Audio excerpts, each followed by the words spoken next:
Hello बच्चों, कैसे हो? बढ़िया। आप बढ़िया तो मैं भी बढ़िया। तो देखो बच्चों, आज हमें क्या पढ़ाई करनी है।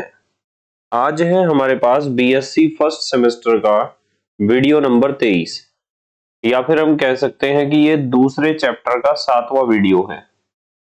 और बेटा, इससे पहले 22 वीडियो आपको प्लेलिस्ट में भी मिल जाएंगे, नीचे डिस्क्रिप्शन में भी मिल जाएंगे, और कुछ समय बाद आई बटन में भी लिंक आ जाएगा, जहां आप बीएससी फर्स्ट सेमेस्टर के सभी वीडियोस को देख सकते हो, समझ सकते हो और अपने सुंदर से नोट्स बना सकते हो, जो एग्जाम में आपकी बहुत ज्यादा हेल्प करेंगे। इसी के साथ साथ आपको नीचे डिस्क्रिप्शन में पीडीएफ नोट्स का लिंक भी मिल जाएगा, और आप पीडीएफ नोट्स के लिए टेलीग्राम पर भी सर्च कर सकते हो, के एम डी सहारनपुर। तो देखते हैं आज का हमारा टारगेट क्या है।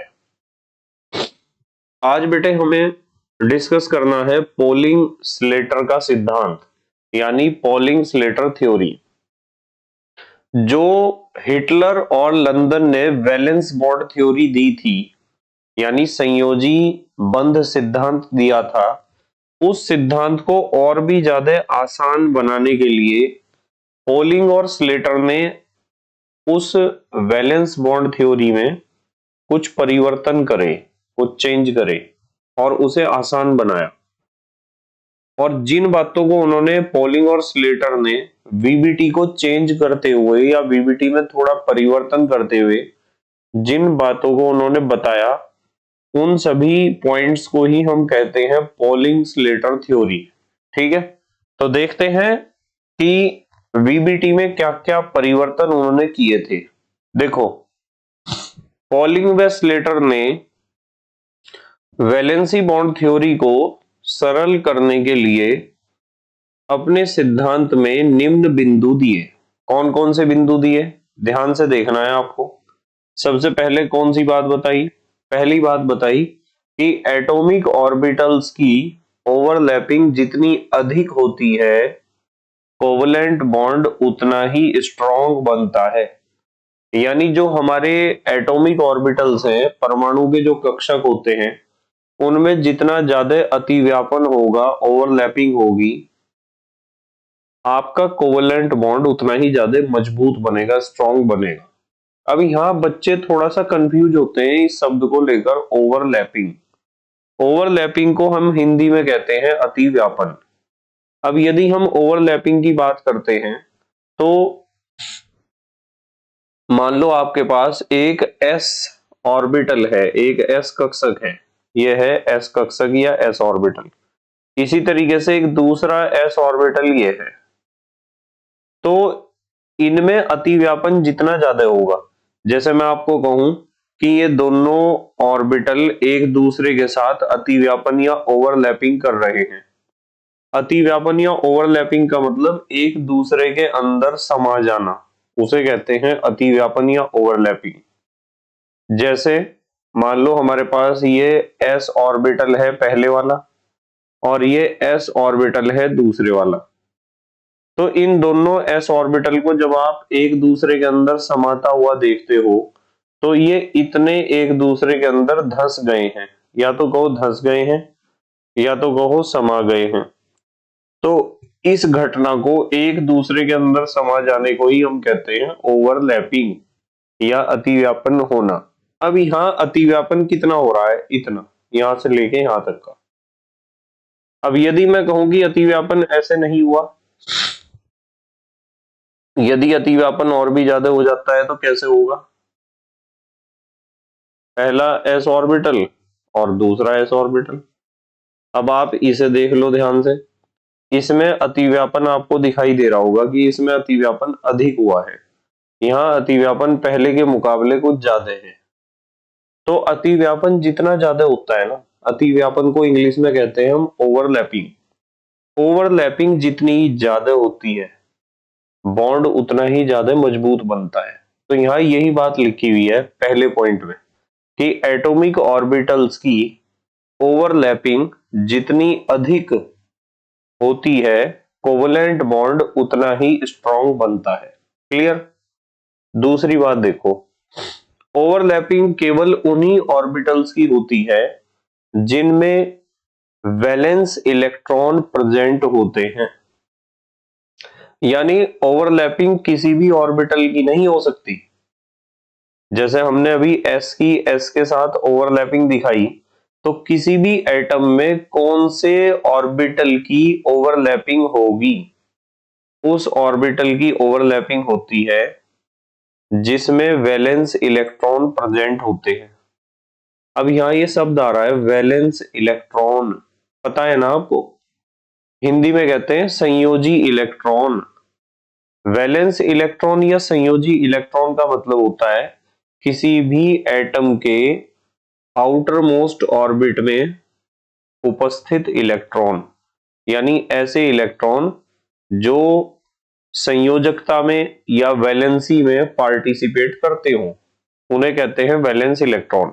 या मोटी बात, यदि हम मोटी मोटी बात करें तो आपको सिर्फ इतना ध्यान रखना है कि वैलेंस इलेक्ट्रॉन का मतलब आउटर मोस्ट ऑर्बिट के इलेक्ट्रॉन, जिन्हें हम कहते हैं एन इलेक्ट्रॉन। बार बार मैं एन इलेक्ट्रॉन का प्रयोग करता हूं इस चीज का।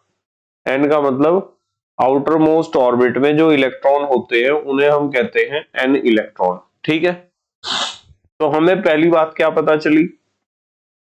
पहली बात पता चली कि एटॉमिक ऑर्बिटल्स की ओवरलैपिंग जितनी अधिक होती है, कोवलेंट बॉन्ड उतना ही स्ट्रॉन्ग बनता है।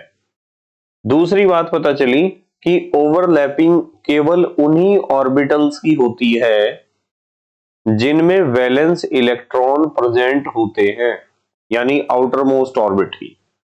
तीसरी बात उन्होंने क्या बताई कि एस ऑर्बिटल सिमेट्रिकल स्फेरिकल होता है, इसलिए ये दैट इज का निशान है, दैट इज माने इसलिए। इसलिए इलेक्ट्रॉन डेंसिटी का डिस्ट्रीब्यूशन समान रूप से न्यूक्लियस के चारों ओर होता है। मतलब ये यूं कह रहे कि मान लो हम किसी एस ऑर्बिटल की बात करते हैं, तो एस ऑर्बिटल को यदि आप ध्यान से देखोगे, मान लो ये न्यूक्लियस है बीच में एटम का, तो एस ऑर्बिटल कैसा होता है? सिमेट्रिकल होता है, सममित। इसका स्ट्रक्चर बिल्कुल संतुलित है, सममित है, सिमेट्रिकल है। ठीक है, तो ये सिमेट्रिकल स्फेरिकल है। सिमेट्रिकल स्फेरिकल है तो इसकी जो एस ऑर्बिटल की जो इलेक्ट्रॉन डेंसिटी है, यानी इसका इलेक्ट्रॉन घनत्व है, वो न्यूक्लियस के चारों तरफ एक जैसा है। आप कहीं भी देखोगे इलेक्ट्रॉन चारों तरफ पाए जाने की संभावनाएं, प्रोबेबिलिटी, प्रायिकता बराबर ही है। तो इसलिए यहां ये बात लिखी गई है, देखो एस ऑर्बिटल सिमेट्रिकल स्फेरिकल होता है। भाई सममित होता है, स्फेरिकल का मतलब गोलाकार होता है। इसलिए इलेक्ट्रॉन डेंसिटी का डिस्ट्रीब्यूशन, यानी जो आपका इलेक्ट्रॉन घनत्व है उसका डिस्ट्रीब्यूशन तो पता ही है आपको, वितरण समान रूप से न्यूक्लियस के चारों ओर होता है। यानी ये जो आपका एस ऑर्बिटल है, इसकी जो इलेक्ट्रॉन डेंसिटी है वो न्यूक्लियस के चारों तरफ समान रूप से है इलेक्ट्रॉन डेंसिटी। ऐसा नहीं है कि कहीं ज्यादा इलेक्ट्रॉन होंगे कहीं कम होंगे। पर यदि आप एस ऑर्बिटल के अलावा किसी दूसरे ऑर्बिटल को देखते हो, जैसे एस ऑर्बिटल के अलावा और कौन से ऑर्बिटल होते हैं? पी डी एफ, ये होते हैं ना ऑर्बिटल। तो यहां देखो क्या लिखा हुआ है, पी डी व एफ ऑर्बिटल्स में इलेक्ट्रॉन डेंसिटी का डिस्ट्रीब्यूशन स्पेस की कुछ स्पेशल डायरेक्शंस में होता है। मतलब यदि आप इन ऑर्बिटल्स को देखोगे, जैसे चलो पी ऑर्बिटल की बात कर रहे हैं, ये हमारा न्यूक्लियस है एटम का, तो पी ऑर्बिटल यदि मैं बनाता हूं कि मान लो मैंने बना दिया पी एक्स, बना दिया, ये पी एक्स ऑर्बिटल है, तो बताओ ये न्यूक्लियस है बीच में। हाँ, तो न्यूक्लियस के चारों तरफ क्या सभी दिशाओं में इलेक्ट्रॉन की डेंसिटी एक जैसी है? आप कहोगे नहीं सर, सभी दिशाओं में एक जैसी नहीं है। यदि आप इस दिशा में देखोगे एक्स अक्ष में सिर्फ, तो एक्स अक्ष में इलेक्ट्रॉन डेंसिटी ज्यादा है, इलेक्ट्रॉन का घनत्व एक्स एक्सिस में ज्यादा है। जबकि ना तो वाई एक्सिस में इलेक्ट्रॉन की डेंसिटी है और ना तो जेड में है, ठीक है। पर यदि हम इस एस ऑर्बिटल की बात करते हैं तो मुझे एक बात बताओ, एस ऑर्बिटल में न्यूक्लियस के चारों तरफ हर एक डायरेक्शन में क्या इलेक्ट्रॉन की डेंसिटी बराबर है? आप कहोगे कि हाँ सर, चाहे कोई से भी एक्सिस में चले जाओ या कोई सी भी डायरेक्शन में चले जाओ। यदि हम केवल एस ऑर्बिटल की बात करते हैं तो एस ऑर्बिटल में प्रत्येक दिशा में इलेक्ट्रॉन का घनत्व एक जैसा होता है, समान होता है, क्योंकि एस ऑर्बिटल होता है सिमेट्रिकल, स्फेरिकल, ठीक है। जबकि आप पी ऑर्बिटल की बात करते हो तो पी ऑर्बिटल या तो एक्स एक्सिस के पैरेलल होगा, या तो वाई एक्सिस के पैरेलल होगा, और या तो जेड एक्सिस के पैरेलल होगा। तो कोई सा भी पी ऑर्बिटल है, क्या उसमें इलेक्ट्रॉन डेंसिटी सभी दिशाओं में बराबर है?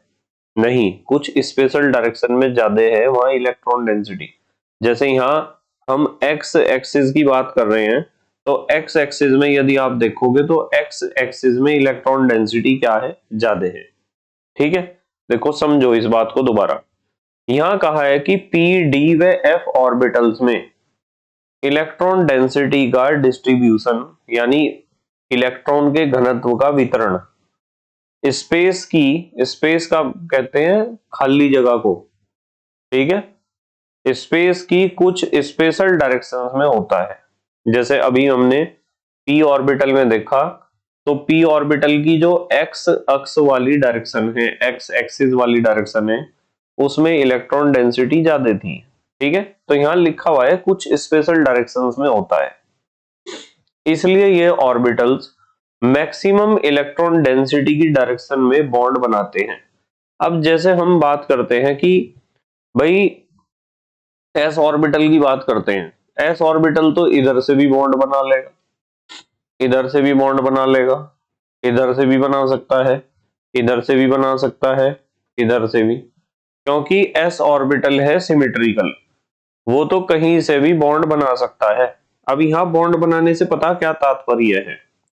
बॉन्ड बनाने से तात्पर्य है कि एस ऑर्बिटल किसी भी दिशा में ओवरलैपिंग दिखा सकता है किसी दूसरे ऑर्बिटल के साथ, ठीक है। जैसे कि ऊपर आपने देखा, यहां भी देखा आपने ओवरलैपिंग हुई है, और यहां भी आपने देखा है कि ओवरलैपिंग हुई है। तो एस ऑर्बिटल तो किसी भी डायरेक्शन में ओवरलैपिंग दिखा सकता है। पर यदि हम पी डी और एफ ऑर्बिटल्स की बात करते हैं, यदि पी ऑर्बिटल की बात करते हैं, ये पी ऑर्बिटल है पी एक्स, तो ये अतिव्यापन किस दिशा में करेगा? ये अतिव्यापन उस दिशा में करेगा जिस दिशा में इसमें इलेक्ट्रॉन डेंसिटी ज्यादा होगी। इलेक्ट्रॉन डेंसिटी इसमें इस दिशा में ज्यादा है, यानी एक्स अक्ष की दिशा में, और यदि इलेक्ट्रॉन डेंसिटी ज्यादा है तो अतिव्यापन भी वो इसी दिशा में करना ज्यादा पसंद करेगा। यदि इसे एस के साथ, एस ऑर्बिटल के साथ अतिव्यापन करना है तो ये अतिव्यापन ऐसे करेगा, देखो देख रहे आप, ये एस ऑर्बिटल आया और इसने अतिव्यापन जो करा है वो एक्स अक्ष में ही करा है। ऐसा नहीं होने का कि आपके पास ये पी ऑर्बिटल है, ये पी ऑर्बिटल है आपके पास, और ये अतिव्यापन कर रहा है एस के साथ इस दिशा में। ऐसा कभी नहीं होगा। मतलब चाहे पी ऑर्बिटल हो, चाहे डी ऑर्बिटल हो, चाहे एफ ऑर्बिटल हो, एफ ऑर्बिटल की तो आकृति आज तक हमें पता ही नहीं चली कैसी है, पर इन दोनों की तो पता है हमें। पी ऑर्बिटल डंबल जैसा होता है और डी ऑर्बिटल होता है डबल डंबल जैसा। तो ये उसी डायरेक्शन में बॉन्ड बनाते हैं, उसी डायरेक्शन में अतिव्यापन करते हैं, या उसी डायरेक्शन में ओवरलैपिंग करते हैं जिस डायरेक्शन में इनकी इलेक्ट्रॉन डेंसिटी ज्यादा होती है, इलेक्ट्रॉन का घनत्व ज्यादा होता है, या इलेक्ट्रॉन डेंसिटी डिस्ट्रीब्यूशन ज्यादा होता है। यहाँ यही बात लिखी हुई है, दोबारा पढ़ो देखो, पी डी व एफ ऑर्बिटल्स में इलेक्ट्रॉन डेंसिटी का डिस्ट्रीब्यूशन स्पेस की कुछ स्पेशल डायरेक्शंस में होता है, इसलिए ये ऑर्बिटल्स मैक्सिमम इलेक्ट्रॉन डेंसिटी की डायरेक्शन में बॉन्ड बनाते हैं। क्लियर बात? पांचवा पॉइंट देखो, जिस ऑर्बिटल की इलेक्ट्रॉन डेंसिटी डायरेक्शनली अधिक होती है, मतलब ये यूं कह रहे कि जिस ऑर्बिटल की इलेक्ट्रॉन डेंसिटी डायरेक्शनली का मतलब होता है दिशात्मक रूप से किसी विशेष दिशा में अधिक होती है, वह अधिक स्ट्रॉन्ग बॉन्ड बनाता है। Example P orbital S orbital से स्ट्रॉन्ग बॉन्ड बनाता है। अब सवाल खड़ा होता है कैसे? यदि हम पी ऑर्बिटल और एस ऑर्बिटल की बात करें कि कौन अधिक मजबूत बंध बनाएगा, तो देखो जरा, हमारे पास मान लो ये एस ऑर्बिटल है और ये भी एस ऑर्बिटल है।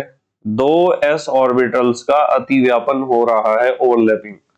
तो अतिव्यापन की मात्रा इतनी है, देखो इतना अतिव्यापन हुआ, इतने ये एक दूसरे के अंदर समा गए, ये वाला एस ऑर्बिटल और ये वाला एस ऑर्बिटल। तो अतिव्यापन इतना ही तो हुआ यहां से यहां तक का।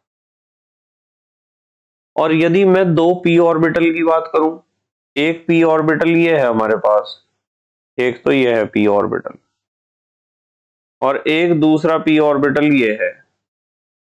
तो जब आप दो पी ऑर्बिटल को अतिव्यापन करते हुए देखोगे इस डायरेक्शन में, किसी एक डायरेक्शन में, तो यहाँ अतिव्यापन तो इतना हुआ, देखो इतना नहीं हुआ अतिव्यापन। और यहाँ एक बात देख रहे होगे आप कि ये जो अतिव्यापन हुआ है वो इस पी ऑर्बिटल और इस पी ऑर्बिटल के बीच जो अतिव्यापन हुआ है वो दो एस ऑर्बिटल के बीच होने वाले अतिव्यापन से ज्यादा है। क्योंकि इनकी यदि पी ऑर्बिटल की हम बात करते हैं तो पी ऑर्बिटल का इलेक्ट्रॉन डेंसिटी एक डायरेक्शन में बहुत ज्यादा है, इस डायरेक्शन में जिसे आप कहते हो एक्स एक्सिस, इस डायरेक्शन में इलेक्ट्रॉन डेंसिटी बहुत ज्यादा है। तो दूसरा जो आएगा हमारे पास पी ऑर्बिटल वो बहुत ज्यादा अतिव्यापन दिखा सकता है, यहाँ इसके साथ बहुत ज्यादा अतिव्यापन दिखा सकता है। देखो दूसरा भी एक्स एक्सिस में आया और इतना ज्यादा ओवरलैपिंग मिला। तो जितना ज्यादा अतिव्यापन होता है ना दो ऑर्बिटल्स के बीच, बॉन्ड भी उतना ही ज्यादा मजबूत बनता है। जितना ज्यादा अतिव्यापन होगा बॉन्ड उतना ही ज्यादा मजबूत बनेगा। ठीक है, देखो यहां लिखा हुआ है पांचवें पॉइंट में, जिस ऑर्बिटल की इलेक्ट्रॉन डेंसिटी डायरेक्शनली अधिक होती है वह अधिक स्ट्रॉन्ग बॉन्ड बनाता है। Example P orbital S orbital से स्ट्रॉन्ग बॉन्ड बनाता है। ठीक है, समझ में आई ना बात? तो ये था हमारे 5 पॉइंट वाला थ्योरी जो वीबीटी में सुधार के लिए दिए गए, वैलेंस बॉन्ड थ्योरी जो कल हमने पढ़ी थी। अब कुछ एग्जांपल देखो ओवरलैपिंग के, कि जो एटॉमिक ऑर्बिटल्स हैं वे किस तरीके से ओवरलैपिंग करते हैं। जैसे हाइड्रोजन मॉलिक्यूल, हाइड्रोजन मॉलिक्यूल में आपको एस एस ओवरलैपिंग देखने को मिलती है। पहला हाइड्रोजन का एटम है और दूसरा हाइड्रोजन का एटम है, इसका इलेक्ट्रॉनिक कॉन्फ़िगरेशन है 1s1, हाइड्रोजन में एक इलेक्ट्रॉन ही तो होता है, और इसका भी 1s1 है। तो 1s1 और 1s1 यानी इसकी कक्षा में भी एक इलेक्ट्रॉन है, इसकी कक्षा में भी एक इलेक्ट्रॉन है, या यूं कहो इसके ऑर्बिटल में एक इलेक्ट्रॉन है और इसकी भी। दोनों में ओवरलैपिंग कुछ इस तरीके से होगी, देखो हुई ओवरलैपिंग। तो पहला भी s ऑर्बिटल है, दूसरा भी s, दोनों के एस एस ऑर्बिटल एक दूसरे के साथ ओवरलैपिंग करेंगे, एक दूसरे में समा जाएंगे, एक दूसरे में धंस जाएंगे। क्योंकि दोनों एस ऑर्बिटल हैं इसलिए इसे हम कहते हैं एस एस अतिव्यापन या एस एस ओवरलैपिंग। इसी तरीके से देखो दूसरा एग्जांपल F2 फ्लोरीन मॉलिक्यूल में आपको PP ओवरलैपिंग देखने को मिलेगी। यदि आप फ्लोरीन का एटॉमिक नंबर देखते हो तो 9 होता है, और 9 का इलेक्ट्रॉनिक कॉन्फ़िगरेशन लिखोगे 1s2 2s2 2p5 लिखोगे आप। देखो यहां समझ जाओ इस चीज को। आप नॉर्मली क्या लिखते हो, नॉर्मली जब आप इसका इलेक्ट्रॉनिक कॉन्फ़िगरेशन लिखोगे तो ऐसे लिखोगे 1s2 2s2 और 2p5 ऐसे लिखोगे। अब s में एक कक्षक है यानी एक ऑर्बिटल है और 2 इलेक्ट्रॉन है। इस s में भी एक ऑर्बिटल है और 2 इलेक्ट्रॉन है। जबकि p में होते हैं कितने ऑर्बिटल? 3। और इलेक्ट्रॉन कितने हैं इसमें? 5 हैं। 1 2 3 4 और 5। ये जो p सब ऑर्बिट के ऑर्बिटल 3 यहां दिखाई दे रहे हैं, उनमें से पहले ऑर्बिटल को हम कहते हैं px। तो px में कितने इलेक्ट्रॉन है? 2, px2, इसलिए हमने यहां लिख रखा है 2px2। और ये होता है py ऑर्बिटल, इसमें भी कितने इलेक्ट्रॉन है? 2। और ये है pz ऑर्बिटल, इसमें 1 है। तो py ऑर्बिटल में भी 2 दिखाए, जबकि pz में दिखाया हमने 1 इलेक्ट्रॉन। बताओ ये बात समझ में आ रही है? तो इसलिए इस कॉन्फ़िगरेशन को हमने यहाँ ऐसे लिखा है कि 9 इलेक्ट्रॉनों को 1s2 2s2 2p5 ने लिखा। p के तीनों ऑर्बिटल्स में बांट के लिखा कि px में 2 होंगे, py में 2 होंगे, pz में 1 होगा। तो अनपेयर्ड इलेक्ट्रॉन किस में है? इसमें भी इलेक्ट्रॉन 2 है तो जोड़ा बन रहा, पेयर बन रहा। इसमें भी 2 इलेक्ट्रॉन है, इसमें भी जोड़ा बन रहा यानी पेयर बन रहा। जबकि pz में केवल 1 इलेक्ट्रॉन है, तो अनपेयर्ड इलेक्ट्रॉन pz में है, इसलिए pz का pz के साथ अतिव्यापन होगा। तो ये हमारे पास, ये तो है, मान लो मैं आपको कह दूं कि इनमें से एक तो py है, एक px है, और ये वाला मान लो pz है। ये इस वाले को वैसे नॉर्मली से आप px मानते हो, पर हमने कहा कि ये pz है, ठीक है। और ये है मान लो px और ये है py। इसी तरीके से इसके हो जाएंगे pz और px और py। जब दोनों ऑर्बिटल यानी पहले फ्लोरीन एटम और दूसरे फ्लोरीन एटम के ऑर्बिटल पास पास आएंगे, तो सबसे पहले आप देख रहे होंगे इस चीज को कि ये जो इसका सिर है ना, इसके सिर से टकराएगा, इसका सिर इसके सिर से, यानी pz का सिर pz के सिर से टकराएगा और दोनों pz में होगा ओवरलैपिंग। यहां हुआ देखो ओवरलैपिंग, pz और pz के बीच ओवरलैपिंग हुई, और ओवरलैपिंग से जो बॉन्ड बना, उस बॉन्ड को आप कह रहे हो कि वो pp ओवरलैपिंग वाला बॉन्ड है, ठीक है। तो एटॉमिक ऑर्बिटल्स अतिव्यापन, यदि मैं कहूं कि इसकी ओवरलैपिंग इसके साथ हो जाती, यदि आप ओवरलैपिंग यहां करते हो ना, मान लो ये एक p ऑर्बिटल है और इसकी ओवरलैपिंग आप इसके साथ करना चाह रहे हैं, तो यहां ओवरलैपिंग तो कम होगी ना। कम इसलिए होगी कि मान लो ये तो पहला p ऑर्बिटल है आपका और ये आ गया दूसरा p ऑर्बिटल, तो ओवरलैपिंग देखो कितनी कम हुई, हुई ना कम, इतनी कम ओवरलैपिंग हुई। तो कम ओवरलैपिंग होगी तो बॉन्ड क्या बनेगा? कमजोर बनेगा। इसलिए ओवरलैपिंग उस डायरेक्शन में होती है जिस डायरेक्शन में इलेक्ट्रॉन डेंसिटी ज्यादा है, सबसे पहली ओवरलैपिंग उसी डायरेक्शन में होती है, ठीक है। चलो देखो नेक्स्ट, तीसरा एग्जांपल देखते हैं। चलो तीसरा एग्जांपल है हाइड्रोजन फ्लोराइड मॉलिक्यूल का। इसमें हमें हाइड्रोजन का तो s ऑर्बिटल और फ्लोरीन का p ऑर्बिटल, इनके बीच ओवरलैपिंग होती है, sp ओवरलैपिंग। हाइड्रोजन का इलेक्ट्रॉनिक विन्यास हमने लिखा 1s1, तो इसका तो s ऑर्बिटल है जिसमें अनपेयर्ड इलेक्ट्रॉन है, और फ्लोरीन का लिखा 1s2 2s2 2px2 2py2 2pz1, यानी 1s2 2s2 2p5 ही लिखा हुआ है, 2 2 4 और 1 5, पर हमने px py और pz में इसे बांट दिया। तो क्या होगा? इसका तो पहले 1s1 यानी 1s ऑर्बिटल और इसका 2p ऑर्बिटल, 2p का भी z, ये है 2pz और ये 1s है। s तो गोल होता है ना, p होता है डंबल जैसा, ये 2pz है।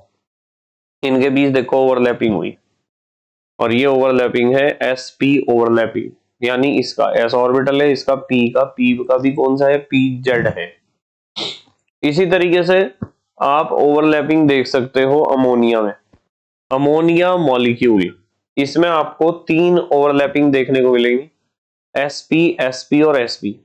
नाइट्रोजन का एटॉमिक नंबर होता है 7, जब इसका इलेक्ट्रॉनिक कॉन्फ़िगरेशन लिखोगे 1s2 2s2 2p3। अब 2p3 है यानी p में 3 ऑर्बिटल और 3 इलेक्ट्रॉन, तो एक ऑर्बिटल में एक इलेक्ट्रॉन जाएगा, px में भी 1, py में भी 1 और pz में भी 1। आप देख रहे हैं ना, नॉर्मली आप जब नाइट्रोजन 7 का इलेक्ट्रॉनिक कॉन्फ़िगरेशन लिखते हो तो ऐसे लिखते हो 1s2 2s2 2p3। अब मुझे यूं बताओ, s में आप बनाते हो एक ऑर्बिटल और 2 इलेक्ट्रॉन, इस s में भी आप एक ऑर्बिटल बनाते हो और 2 इलेक्ट्रॉन, जबकि p में आप बनाते हो 3 ऑर्बिटल और इलेक्ट्रॉन भी कितने हैं, 3। हुंड के नियम से भरेंगे 1 2 3। मुझे बताओ ये px नहीं है क्या, और ये py नहीं है क्या, और ये pz नहीं है क्या, है ना। तो px में एक है इसलिए यहां लिख रखा है px1, py में भी एक है और pz में भी एक है, इसलिए ऐसे कॉन्फ़िगरेशन को हमने लिख रखा है। अब देखो, अब हमें ये बात पता चली कि नाइट्रोजन का इलेक्ट्रॉनिक कॉन्फ़िगरेशन जब हमने लिखा तो हमें पता चला 3 अनपेयर्ड इलेक्ट्रॉन हैं जो p के हैं, तो उनमें से ये तो नाइट्रोजन का px ऑर्बिटल है, ये py है और ये pz है, जबकि हाइड्रोजन का s ऑर्बिटल में अनपेयर्ड इलेक्ट्रॉन है। तो ये 3 अलग अलग हाइड्रोजन के s ऑर्बिटल हैं और s ऑर्बिटल का p ऑर्बिटल से क्या हो रहा, ओवरलैपिंग 3 जगह, तो इसलिए 3 बार लिखा है sp sp sp ओवरलैपिंग। ठीक है, तो इस तरीके से हिटलर और लंदन ने जो वैलेंस बॉन्ड थ्योरी दी थी, उस वैलेंस बॉन्ड थ्योरी को और आसान करने के लिए ये थ्योरी दी गई। ठीक है, समझ रहे ना आप। और इसमें कुल मिला के 5 पॉइंट हमने बताए जो पोलिंग और स्लेटर ने बताए थे, 5 पॉइंट। ठीक है, तो इस तरीके से आप इस टॉपिक को अपने कंप्लीट कर लेना और बेटे मेहनत और ईमानदारी से पढ़ाई करते रहो और अपने हैंड रिटन नोट्स बनाते रहो। तो thank you very much for watching this video. Okay, bye.